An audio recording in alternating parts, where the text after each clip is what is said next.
नमस्कार, मैं जी घनश्याम, संयुक्त संचालक उच्च शिक्षा संचालनालय रायपुर। आज मैं आया हूं एक ऐसा महाविद्यालय जिसमें आने का सौभाग्य मुझे मिला और आकर न केवल आनंद की अनुभूति हुई बल्कि मेरे अंदर में बहुत सारे स्पंदन भी अनवरत चैतन्य की ओर मुझे ले जाने लगे। और जब चैतन्य की प्राप्ति होती है तो आप बरबस उस ओर खींचे चले आते हैं। और जब बरबस आप खींचे चले आते हैं तो आपको लगता है कि मैं किस जगह पे आ गया और कैसे मेरे अंदर से मेरे चेतना जो है वो जागृत होकर चैतन्य को प्राप्त कर पा रही है। आज मैं उपस्थित हूं बिलासपुर से 41 किलोमीटर की दूरी पर स्थित पामगढ़ के चैतन्य विज्ञान एवं कला महाविद्यालय में, जो राष्ट्रीय शिक्षा नीति का पूरा पर्याय है। यदि मैं अंदर आता हूं, इस महाविद्यालय के अंदर आते ही साथ दोनों तरफ के जो आभा मंडल है, वो आभा मंडल न केवल मेरे अंदर में एक चेतना जागृत करता है, अपितु जैसे ही आगे बढ़ता हूं माता सरस्वती की मूर्ति के दर्शन होते हैं और बाहर पे मुझे स्वामी विवेकानंद का आदर्श दिखता है, जहां विवेकानंद कहते हैं कि उठो जागो रुको मत जब तक कि आपको लक्ष्य की प्राप्ति ना हो जाए। और यह महाविद्यालय लक्ष्य की प्राप्ति का सबसे बड़ा सोपान हो सकता है। और दाईं ओर जैसे ही जाता हूं तो मुझे राष्ट्रीय सेवा योजना का एक कुटीर दिखाई देता है। और कुटीर इसलिए कह रहा हूं क्योंकि भारत कुटीरों में निवास करता है। गांधी जी ने कहा था भारत जो है वो गांवों में निवास करता है। और यदि राष्ट्रीय सेवा योजना को हम गांव तक ले जाएं, गांव की परिदृश्य को यदि हम महाविद्यालय में लेकर आकर यदि विद्यार्थियों में गांव के प्रति एक सजगता और चेतना जागृत कर पाएं, तो भारत तो वास्तव में गांव में बसता है। प्रयोगशाला में जाऊं तो प्रयोगशालाएं इतनी व्यवस्थित हैं और इस तरीके से प्रयोगशालाएं होती हैं जहां हम नैक का मूल्यांकन जब कराते हैं तो नैक कहता है एक्सपीरियंशियल लर्निंग होना चाहिए, पार्टिसिपेटिव लर्निंग होना चाहिए, प्रॉब्लम सॉल्विंग होना चाहिए। इन तीनों का समागम किसी जगह मिल सकता है तो वो चैतन्य महाविद्यालय के आपको प्रयोगशालाओं में मिलेगा। इससे आगे निकलकर आप कहते हैं टेक्नोलॉजी आजकल सब जगह हावी है, एआई हावी है, तो उस एआई और टेक्नोलॉजी जहां हावी है तो आप उनके स्टूडियो में, जहां आज मैं रिकॉर्डिंग कर रहा हूं, वहां जाके देखिए, या उनके कंप्यूटर लैब्स में जाके देखिए,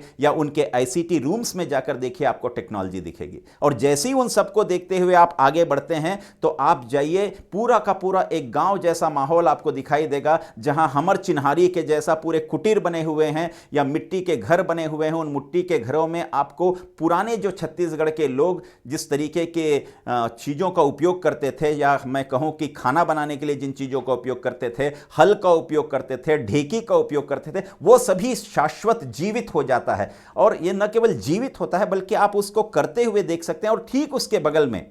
गौ माता की गौशाला है, जहाँ पर आप प्राणियों से प्रेम की भावना, हम कहते हैं कि भारत में जब भी एक आरती होती है भगवान की तो हम हमेशा कहते हैं कि एक तरीके से प्राणियों में सद्भावना हो, तो प्राणियों के प्रति हमारी सद्भावनाओं को भी उकेरता है। उससे आगे बढ़ता हूं तो बहुत अच्छा सुंदर संगीत की अभिव्यक्ति करने का साधन। और उससे आगे बढ़ता हूं तो हर्बल गार्डन, पूरे तरीके से हर्ब्स है वहां पर, पीछे में पपीता लगा हुआ है, केला लगा हुआ है। तो कौन से आप स्किल डेवलपमेंट की बात करते हैं, कौन सा वैल्यू एजुकेशन की बात करते हैं, कौन सा आप डीएससी डिसिप्लिन स्पेसिफिक कोर्स की बात करते हैं, किस एईसी की बात करते हैं कि एबिलिटी एनहांसमेंट कोर्स, या किस आप जी की बात करते हैं जेनेरिक इलेक्टिव, सारे के सारे यदि कहीं पाए जा सकते हैं तो वो केवल और केवल चैतन्य महाविद्यालय में मुझे दिखा। और ये महाविद्यालय में आकर मुझे ये पहली बार पता चला कि ये महाविद्यालय राष्ट्रीय शिक्षा नीति 2020 लागू करने के पहले से ही राष्ट्रीय शिक्षा नीति की अवधारणा को अपने अंदर में आत्मसात करते हुए इन सारे विद्यार्थियों को, जो कि इस क्षेत्र के आते हैं, जिनमें से बहुत सारे विद्यार्थी जो हैं वो ओबीसी या अन्य पिछड़ा वर्ग के आते हैं और शेड्यूल कास्ट के आते हैं, उन सारे विद्यार्थियों को मूल धारा में लेकर लाने का, मुख्य मार्ग में लाने का, और उनके जीवन को न केवल एक ऐसा जीवन बल्कि उत्कृष्ट जीवन की ओर ले जाने का, अदम्य भारत को स्थापित करने का, अमोघ भारत को स्थापित करने का, अतुलनीय और अद्वितीय भारत को स्थापित करने का एक प्रयास करता हुआ यह महाविद्यालय निश्चित रूप से एक बार आपको बुलाता है। आप आइए, इस महाविद्यालय में घूमिए, इस महाविद्यालय को देखिए और इस महाविद्यालय के लोगों से मिलिए। यहाँ के चेयरमैन से अवश्य मिलिएगा जिन्होंने अपना पूरा जीवन इस महाविद्यालय के लिए त्याग दिया हो, और जो इस महाविद्यालय में रहकर इस महाविद्यालय को जीते जागते हो। ये महाविद्यालय यदि सांस ले पाता है तो वो उस चेयरमैन के कारण ही सांस ले पाता है, और इस महाविद्यालय की आबो हवा आपको निश्चित रूप से चमत्कृत कर देगी। कभी एक बार आइएगा, शामन स्ट्राइड मेरे चैनल में भी देखिएगा और इस महाविद्यालय को भी आकर आप देखिएगा। बहुत बहुत धन्यवाद, आभार।